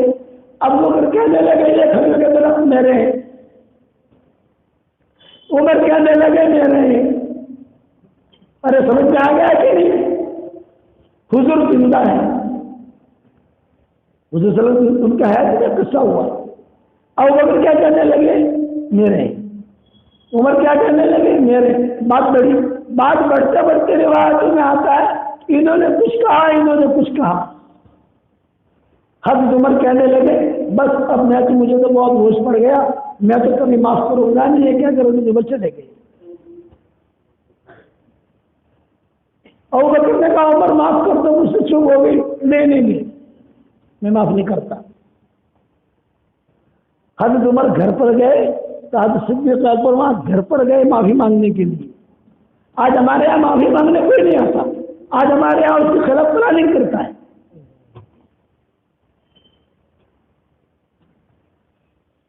چنانچہ حضرت ابو بکر گئے وہاں، لیکن حضرت عمر نے دروازہ نہیں کھولا۔ اب حضرت ابو بکر غصے کے اندر آ رہے ہیں۔ ابو سعید خدری بیٹھے ہوئے حضور صلی اللہ علیہ وسلم کے پاس۔ حضور نے دیکھا کہ ابو بکر کسی سے لڑ کر آ رہا ہے، ہانپتے کانپتے، لنگی ہاتھ میں، کوئی لنگی کا جو ہے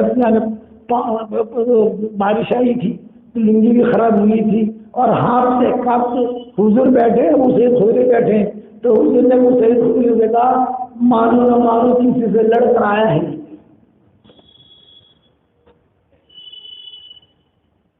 اب پہنچ گئے حضور کے پاس، آپ نے کہا کیا ہوا؟ جو ہے حضرت میرے عمر کی لڑائی ہو گئی، میرے زبان سے کچھ جملہ نکل گیا، وہ غصے ہو کر ناراض ہو کر چلے گئے، میں معافی مانگتا ہوں، دروازہ نہیں کھولتے۔ اب نے بڑا بیٹھو، پانی پیو، شانتی رکھو، شانتی۔ اتنے میں تمہیں بھاگے آئے اور بیٹھ گئے کانپتے کانپتے۔ اب 4 ہو گئے، حضور، ابو سعید خدری، ابو بکر، عمر۔ حضور مسکرا دیا، ہاں بھی کیا ہوا عمر؟ عمر میں حضرت ہوا تو کچھ بھی نہیں، بس میری غلطی تھی، یہ ہے میری غلطی تھی، ابو بکر کی غلطی نہیں ہے۔ ابو بکر نے کہا نہیں، حضرت عمر کی غلطی نہیں ہے، میری غلطی۔ دونوں، وہ کہہ رہے میری غلطی، وہ کہہ رہے میری غلطی، وہ یہ نہیں کہہ رہے اس کی غلطی ہے، اس کی غلطی۔ تو حضور نے فرمایا چلو کوئی بات نہیں، تم دونوں کو اللہ معاف کرے، بات ختم ہو گئی۔ اور ہمارے یہاں کیا ہوتا ہے، ہر آدمی اپنے آپ کو جبریل سمجھتا ہے۔ میرے والد صاحب رحمۃ اللہ علیہ مرکز میں کہتے تھے کہ آج 3 چلہ لگا لیا تو 3 چلہ لگانے والا اپنے آپ کو جبریل سمجھتا ہے۔ ابا کہتے تھے جبریل ایسا نہیں بنا جاتا، اور پھر بھی فرماتے تھے آج کل ہمارے ساتھیوں کو تیر بننے کا شوق بہت ہے، تیر، اور عورتوں کو آپا بننے کا شوق بہت ہے، آپا آپا آپا آپا، ابا کہتے ہیں۔ اور کہتے تھے تیر تو وہ بنے گا جس سے اللہ بنائے گا، اور آپا وہ بنے گی جس سے اللہ بنائے گا، لیکن اس کے لیے کوالٹی کا ہونا ضروری ہے۔ تو مزاج کے خلاف ہوگا، یہ نہیں کہ نہیں ہوگا، نبھانا پڑے گا، اخلاق برتنے پڑیں گے، اخلاق۔ مکہ مکرمہ میں ایک لڑکی تھی، اس کا نام تھا سارا، بہت اچھا گانا گاتی تھی، بہت اچھا گانا۔ زمانے جاہلیت میں حضور صلی اللہ علیہ وسلم پوچھتے تھے یہ جہاں حکیم ہے نا حکیم، وہاں سے خیمہ لگتا تھا، اور قریش اور سارے کے سارے حجاز کے لوگ اس سے ٹائم لے کر گانے سننے آتے تھے، چلو کہ گانا بھی سن لیں گے اور طواف بھی کر لیں گے اور اللہ کا گھر بھی دیکھ لیں گے۔ سب مکہ والے جانتے تھے اس کو، سارا آواز میں کشش تھی۔ جب بدر کا قصہ ہو گیا، فتح مکہ بھی ہوا نہیں تھا، فتح مکہ کی تیاریاں چل رہی تھی، اتنے میں سارا مدینہ منور آئی۔ جب مدینہ آئی تو سب پہچانتے تھے، ارے وہ آئی ہے، وہ آئی ہے تو کون؟ سارا۔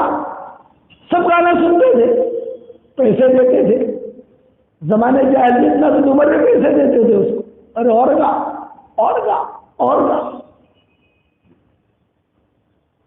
حاتم بن چلتا، یہ یمن کے تھے، تاجر تھے، نوجوان، اس کی اس سے بہت دوستی تھی، بہت پیسہ دیتے تھے، کہہ رہا کوئی گاہک نہ ہو میں تیرا گاہک، سمجھ گئے؟ تجھے کوئی گاہک نہ ملے میں گاہک ہوں، میں پیسہ دوں گا تجھ کو، یہ ہاتھی ایلیگل تھا۔ اب مدینہ میں اس لیے قصہ کی اگر بات ختم کروں کہ حضور نے جو اپنے صحابہ کی تربیت کی ہے وہ اخلاق کی بنیاد پر کی ہے، لڑائی کی بنیاد پر نہیں، تربیت کی نہیں۔ اب یہ سارا مدینہ میں جب مدینہ منورہ آئے تو سارے مدینہ میں اعلان ہوا، وہ بھی کچھ سنا، وہ بھی کچھ سنا، وہ سارا آئی۔ اچھا مکہ والی، ہاں آپ کو کچھ پتا نہیں، ماؤں تک خبر پہنچی، ماؤں نے کہا اچھا سارا آئی۔ تو جس ماں کے پاس جو حضور جاتے ہر ماں کہتی ہے حضرت کچھ سنا آپ نے؟ سارا آئی ہے مکہ سے۔ آپ نے فرمایا خیر تو ہے، یہ مکہ میں کیوں آئی، یہ مدینہ میں کیوں آئی؟ ارے خدا نہ خاطر کہیں کوئی اڈا نہ کھول دے یہاں، یہاں پہ یہود رہتے ہیں، مشرکین رہتے ہیں، مسلمانوں میں بھی گنہگار رہے ہیں، یہاں سب تو متقی نہیں ہے، کہیں کوئی اڈا نہ کھول دے۔ ماؤں نے کہا میں پتا نہیں، لیکن آئی ہے۔ لیکن آپ کی عادت تھی کہ آج کسی کے وہ جھڑ بننے پڑتے ہی نہیں تھے۔ حضرت عائشہ نے بھی کہا، ام سلمہ نے بھی کہا، میمونہ نے بھی کہا، ارے سب کہتی ہے سارا آئی ہے، میں کیا کروں سارا آئی ہے، یہ اپنا کیا کام میں بات پڑ گئی سارا آئی ہے، اور سارا مدینہ منورہ میری بات پہنچ گئی کہ سارا آئی ہے۔ دوسرے دن مشورے میں حضور بیٹھے ہوئے اور یہ آپا بن کے پہنچ گئی۔ آپا کا مطلب سنتے اڑدی بوردی ڈال کر، چہرہ وہرہ تھوڑا چھپا کر، تھوڑا بدن ٹھیک ٹھاک کر کے، سمجھ گئے نا، چادر جلباب۔ یہ ہمارے ملک میں جو ہے ملک ہے، یہ اصل برقع نہیں ہے بھائی، یہ خبر رکھنا، یہ تو رنگین کپڑے ہیں، کالا کپڑا گورا کپڑے ہیں، برقع میں جلباب، قرآن شریف میں جلباب کا نام ہے، چادر ہے۔ آپ چلے جاؤ، ہم لوگ جاتے ہیں وہاں دیہاتوں میں حجاز کے بیان وغیرہ کرنے کے لیے، تو ان کی عورتیں بڑی بڑی چادریں اوڑھ کے نکلتی ہیں، بیان میں آتی ہیں، جب بیان کر کے وہ نکلے گی تو بڑی بڑی چادریں، جس کو جلباب کہتے ہیں قرآن کے اندر۔ آپ خراسان چلے جاؤ ایران تو وہاں پر جو مکہ آپ کے پاس حج میں آتی ہیں وہاں کی عورتیں، خراسان بڑی بڑی چادریں ہوتی ہیں، تو بڑی چادر اڑ کے آ گئی، جسے پتہ نہ چلے کہ ڈھنگی ہے کہ لمبی ہے، کتنی موٹی ہے، کتنی دبلی ہے، کتنی پتلی ہے، آج تو سب پتہ چل جاتا ہے کہ آپا کے اسی میں وہ آ کر کے حضور کے سامنے کھڑی ہو گئی۔ حضور نے دیکھا نہیں، صحابہ نے دیکھ لیا، تو صحابہ نے نیچے نگاہیں کر لی، کچھ صحابہ مسکرائے گی، کچھ صحابہ مسکرائے گی۔ حضور نے دیکھا تو یہ سب مسکرا رہے ہیں، کیا بات ہے، اتنے بات کرتے دیکھا تو کہ خاتون کھڑی ہے، بھائی کون ہے؟ آپ نے پوچھا کون ہے؟ وہ خاموش ہے، صحابہ بھی خاموش ہے۔ حضور نے غور سے دیکھا، او ہو آنتے سارا، یہ آپ نے کہا آنتے سارا، تو سارا ہے؟ فرمایا ہاں۔ جیت مہاجرہ، سوال کیا جیت مہاجرہ ہجرت کر کے آئی ہے؟ فرمایا نہیں، اگر ہجرت کر کے نہیں آئی تو مسلمان ہونے آئی ہے۔ مدینہ منورہ کوئی آتا تھا یا تو ہجرت کر کے آتا تھا یا مسلمان ہو کے آتا تھا، اور اگر 25 50 100 آدمی مدینہ منورہ میں آئے تلواریں لے کر، سمجھ بھی لڑنے کے لیے آئے ہیں، لیکن ایک عورت مدینہ میں آئی ہے، ایک عورت، تو یہ لڑکی کیا لڑے گی؟ آپ نے بولا جیت مہاجرہ۔ جب آپ نے کہا آج سے سارا، تو سارا ہے، ماں نے بھی سن لیا، مکانت تو قریب تھے، ہر ماں نے جا کر میرے کو سن لیا، ارے آجا آجا آجا، آج سارا آئیے، سارا آئیے، سارا۔ اور ادھر ایک ہی بات کر رہے ہیں، جیت مہاجرہ تو ہجرت کر کے آئیے، جیت مسلمان ہونے آئیے یہاں نہ، تو کیوں آئیے پھر؟ تو اس نے کہا حضرت میں مکہ میں گانا گاتی تھی، لوگ مجھے پیسے دیتے تھے، آواز میری اچھی تھی، لوگوں نے بہت پیسے دیے، میرا گھر خرچہ چلتا تھا۔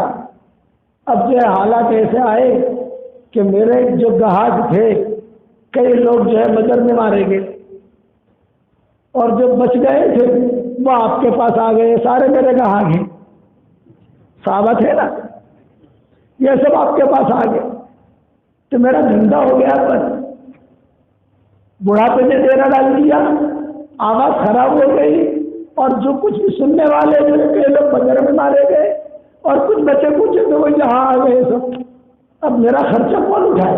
تو میں آئی ہوں مدد مانگنے کے لیے کہ آپ میری مدد کریں، مسلمان ہونے نہیں آئی ہیں، ہجرت کر کے نہیں آئی ہیں۔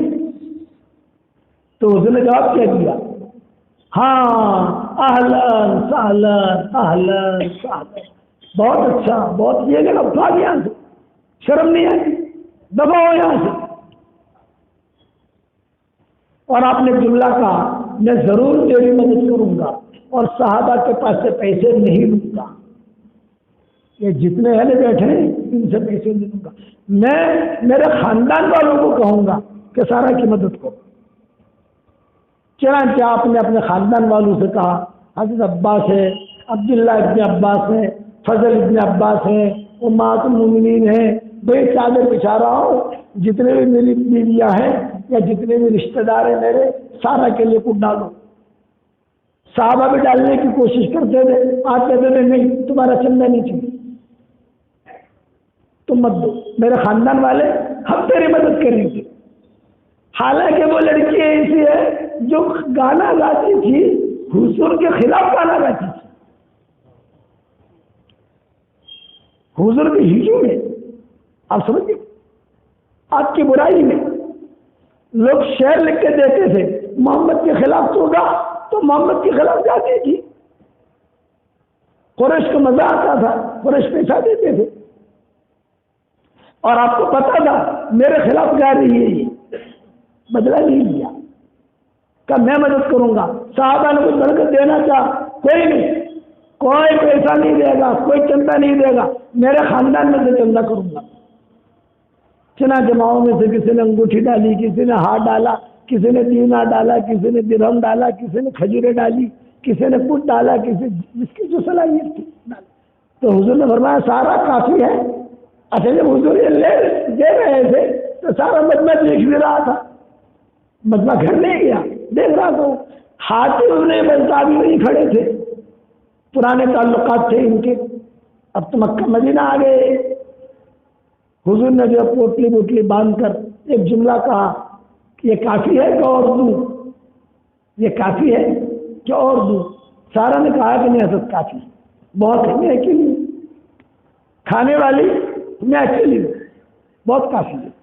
اب جب مسجد سے نکلنے لگی، ہاتھ میں بلتا کھڑے تھے، ہاتھ میں بلتا کی نظر اس پر پڑی اور اس کی نظر ہاتھ میں بلتا اور پڑی، ارے حاجی ارے تو کہاں ٹھہری ہے تو بتا، مجھے پرائیویٹ کام ہے تیرا، تو کہاں ٹھہری ہے؟ اس نے کہا فلاں جگہ آ جانا رات کو، اور کل جا رہی ہوں مکہ۔ حاتم نے کہا میرا بہت ارجنٹ کام ہے اور میں رات کو آتا ہوں۔ سارا سمجھے کچھ ان کا ارادہ تھا، کچھ یہ تو مسلمان تھے نا، حاتم بن بلتا، حاتم بن بلتا رات کو پہنچ گئے وہاں۔ اب سارا کے ساتھ بیٹھے، سارا نے کہا پرانی یادیں تازہ ہو گئی، تو مجھے کتنے پیسے دیتا تھا، کچھ گانا بانا سناؤ، کچھ سنا۔ حاتم بن بلتا میں مسلمان ہوں، گانا بانا نہیں سننا، ایک میرا پرائیویٹ کام ہے، تو کرے گی؟ ہاں ہاں، اتنا تیرا مجھ پر احسان ہے، کیوں نہیں کروں گی، ضرور کروں گی۔ بولے یہ خط ہے، یہ خط مکہ کے جو قریش ہیں بڑے بڑے چودھری، ان کو دے دینا بس، اور کچھ نہیں چاہیے، اور چھپا کے لے جانا، کسی کو پتہ نہ چلے، مکہ میں بھی کسی کو پتہ نہ چلے۔ قریش جو ہے بڑے بڑے چودھری جو حضور کے مقابلے پر ہیں، ان کو جا کے دے دینا۔ بہت اچھا، اور سارا سنبھال کے رکھنا. اب سارا نے کہا ہاتھی بیٹھو تو صحیح کچھ سنتے جاؤ. نہیں خط دے دینا. خیر خط اس نے چوٹی میں چھپا لیا. یا قرآن کی آیتیں نازل ہو گئی. آپ صلی اللہ علیہ وسلم فتح مکہ کا مشورہ کرتے تھے تو فتح مکہ کا مشورہ سارے صحابہ کے سامنے نہیں کرتے تھے. وہ مشورہ خصوصی تھا. اس خصوصی مشورے میں یہ ہاتھی بھی بیٹھتے تھے. انہوں نے یہ خصوصی مشورے کی خبر وہاں دی کہ مکہ مکرمہ آ رہے ہیں اور مکہ فتح کرنا ہے اور بہت زوردار تیاریاں ہو رہی ہیں. تم ذرا حفاظت کرنا اپنی. راز کہہ دیا. وہ تو خط لے کے چلی. جب خط لے کر چلی تو قرآن کی آیتیں نازل ہوگی کہ دیکھو بھی ایک عورت جو ہے وہ خط لے کے جا رہی ہے, جلدی سے تم اس کو پکڑو. چنانچہ حضور نے کہا جبریل آئے ہیں, کوئی عورت جا رہی ہے. تھی وہ سارا. حضور نے کہا کون تیار ہے بھی اس کو پکڑ کے لائے. اس کو پکڑ کے لانا نہیں ہے, خالی خط لے آؤ. حضرت علی نے کہا میں تیار ہوں. حضرت ابن عباس نے کہا میں تیار ہوں. یہ سب نوجوان لوگ تھے بھاگم دوڑی کرنے والے, جیسے ہمارے ساتھی نہیں جو ہوتے ہیں بے تقاضا کون برا کرتا ہے. کئی لوگ کھڑے ہو جاتے ہیں میں کروں گا. 3 یا 4 صحابہ کی حضور نے جماعت بنائی اور آپ نے کہا کہ دیکھو اس عورت کو مارنا مت, اسے ڈانٹنا مت, آنکھیں میں دکھانا, اس سے میرے کو خط لیا. چنانچہ وہ عورت تو صحابہ تو جا رہی تھی اپنی ترتیب سے اور یہ دوڑ جوانی کی ترتیب سے. سمجھ آ رہی بات نہیں آ رہی. وہاں جا کر ایک طرف کے لیے اس کو پکڑ لیا. خط دو. پتہ نہیں ہے خط کس نے دیا ہے, بس اتنا معلوم ہے کہ خط لے کے جا رہی ہے اور نبی کا راز لے کے جا رہی ہے. آپ نے صحابہ میں اعلان کیا تھا آپس میں کہ ہم مکہ مکرمہ جانے والے ہیں, کسی کو پتہ نہ چلے. بس ہم تو گئے, ہم اس طرف جا رہے ہیں, خیبر کا رخ بتاؤ اور خیبر کی طرف چلو. آگے چل کر مکہ کو رخ لے لو تو سارے دشمن سمجھیں گے تو خیبر تبوک کی طرف جا رہے ہیں, تو ہمارا پیچھا کرے گا نہیں. رات میں تھا یہ مشورہ. یہ مشورے بیٹھتے تھے, انہوں نے خط لکھ دیا. قرآن کی آیتیں نازل ہو گئی. اب یہ حضرات گئے, سارا خط دے, میرے پاس خط نہیں ہے, یہ خط دو میرے پاس نہیں. دیکھو ہمیں آسمانوں سے خبر آئی ہے تمہارے پاس ایک خط ہے جو مشرکین مکہ کے نام تم لے کے جا رہی ہو, ہمیں دو. وہ سمجھ گئی کہ یہ آسمان سے خبریں آئی ہیں ان کے پاس. چنانچہ اس نے کہا اس طرف منہ کرو, میں اپنی یعنی خفیہ جگہ سے نکال کے دیتی ہوں. صاحب نے اپنا منہ تھوڑا یوں کر دیا. ایک صحابی نے کہا بھائی یار دھیان سے وہ اس طرح کرنا, کہیں ہم وہ اس طرح کرے وہاں سے بھاگ اٹھو. تو دوسرے صحابی نے کہا اتنی تیز تو دوڑ نہیں سکتی, ہم پکڑ سکتے ہیں اس کو. چنانچہ اس نے کسی بھی جگہ سے وہ خط نکالا اور خط نکال کر جو ہے دیا. اور یہ صحابی جب لے کے چلنے لگے تو ایک صحابی نے اپنے علی سے کہا بیٹے کھول کے دیکھو وہی خط ہے یا کوئی اور خط ہے. کوئی اور کاغذ ہوگا تو کھولا, دیکھا, ہاں یہ وہی خط ہے. نیچے دستخط ہے ہاتھی بن ملتا ہے, دستخط ہے, ہاں یہی ہے. بچ جا, اس کو کہہ دیا تو جا. اور یہ مدینہ منورہ آ گئے. حضور صلی اللہ علیہ وسلم نماز پڑھا کر بیٹھتے تھے تو حضور صلی اللہ علیہ وسلم بیٹھے تو حضور نے پوچھا ابھی علی کیا ہوا؟ حضرت خط لے آئے ہم. اچھا, حضور کو خط دیا. حضور نے نظر ڈالی, چونکہ آپ تو امید تھے نا, پڑھ نہیں سکتے تھے. بے علی سناؤ کیا ہے اس میں. تو حضرت علی نے جو ہے پڑھ کے سنا. اب جب پڑھ کے سناتے گئے اور حضور جو ہے اپنے ہاتھ سے انا للہ و انا الیہ راجعون. کس نے لکھا ہے یہ خط؟ یہ کہ حاکم ابن بلتا اس نے لکھا ہے خط. انا للہ و انا الیہ. اتنا رات میں ہم نے مشورہ رکھا اور یہ مکہ والوں کو لکھ رہا ہے, یعنی ہماری راز کی بات وہاں. تو نے فرمایا بولا شورا والوں کو. شورا میں کون تھے؟ ابو بکر, عمر, یہ سارے. حضرت علی تو تھے ہی وہاں. حضرت بکر کو بلایا, حضرت علی کو بلایا, اب حضرت عمر کو بلایا اور سارا مسئلہ بتایا یہ ہے. تو حضرت عمر جو ہے یہ تو جذباتی تھے کہ حضرت بس حد ہو گئی، آپ تو مجھے حکم دے دیں میں حاکم کو قتل کروں. اب روایت ٹھیک ٹھیک جذبات مت آؤ، ٹھیک حاکم کو بلاؤ. حاکم نکلتا آگے، حاکم یہ خط آپ کا ہے. ماں ہیرا پھیری نہیں تھی، ہیرا پھیری سمجھ گئے نا، یوں یوں چالاکیاں. آج ہمارے ساتھی میں چالاکیاں آ گئی، اس وجہ سے پیچھے بات دل صاف. حاکم ابن بلتہ نے کہا کہ میں نے لکھا ہے، سب کے سامنے اقرار کر رہے ہیں. تو آپ نے پوچھا بھی تم نے کیوں لکھا؟ آپ کو معلوم ہے کہ ہمارا راز ہے اور چپکے سے مکہ میں داخل ہونا چاہتے ہیں اور مکہ فتح کرنا چاہتے ہیں، آپ نے کیوں لکھا؟ تو حضرت حاتم نے کہا حضرت ناراض نہ ہو، میرے بیوی بچے وہاں ہیں اور مجھے ڈر ہے کہ ہم لوگ جب مکہ میں فاتحانہ داخل ہوں گے تو میرے بیوی بچوں پر بھی حملہ ہوگا. میں نے سوچا ذرا مکہ والوں پر احسان کر لوں کہ ہم لوگ آ رہے ہیں تو یہ احسان کی وجہ سے میرے بیوی بچوں کی حفاظت کریں گے، اس لیے میں نے لکھا ہے. میرے دل میں اور کوئی بات نہیں ہے، بس اتنا کہنا تھا. ہر عمر جو ہے جوش میں آ گئے. نہیں مردی مجھے حکم کرے میں قتل کروں. اب عمر بیٹھو، فرمایا تو تم بیٹھو. جذبات مت آؤ.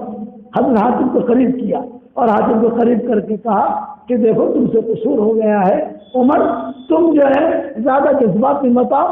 حاتم جو ہے یہ بدری ہے، بدری بدر والوں کے سارے گناہ اللہ نے معاف کر دیے.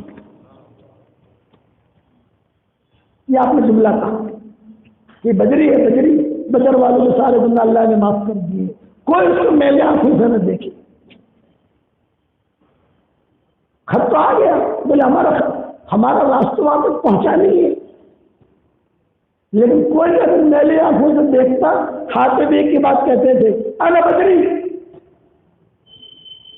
انا بدری، بدر والوں کے سارے گناہ اللہ نے معاف کر دیے. یہ اخلاق سے صلی اللہ علیہ وسلم کے. سارا پہ بھی ڈاٹا نہیں، حاتم پہ بھی ڈاٹا نہیں اور اپنے سے سینے سے لگایا. یہ نہیں کہا تو نکل جا تو نکل جا، تیرا ہمارا کوئی تعلق نہیں ہے.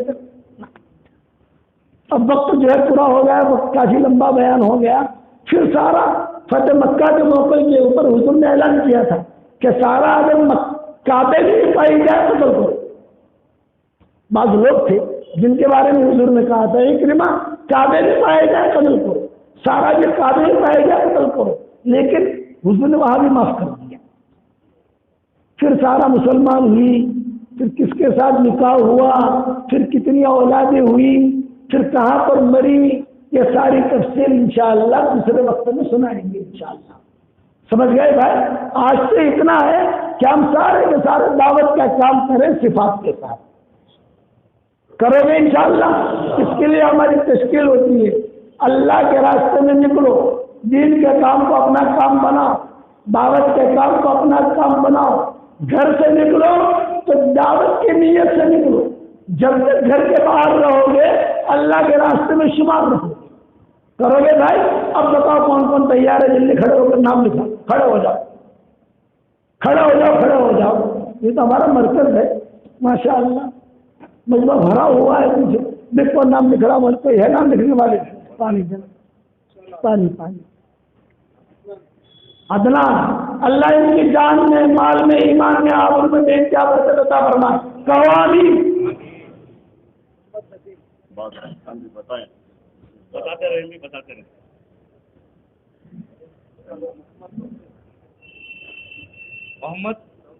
محمد توفیق حلقے وہی بتائیں ماشاءاللہ اپنے حلقوں سے خیریت ہے بھائی. حلقے والے بتائیں ماشاءاللہ. بنگلور میں تو سدا بہار ہے ماشاءاللہ، دعوت کا کام سدا بہار ہے. کی فکر نہ فرمائیں، بیٹھے رہیں. اللہ والوں کی مجلس سے مجلس کے اختتام پر مغفرت ہوتی ہے. مہربانی بیٹھے رہیں، ضروریات کے لیے وقت دیا جائے گا. تشکیل ہونے تک بیٹھے رہیں. بتائیں انشاءاللہ. ہاں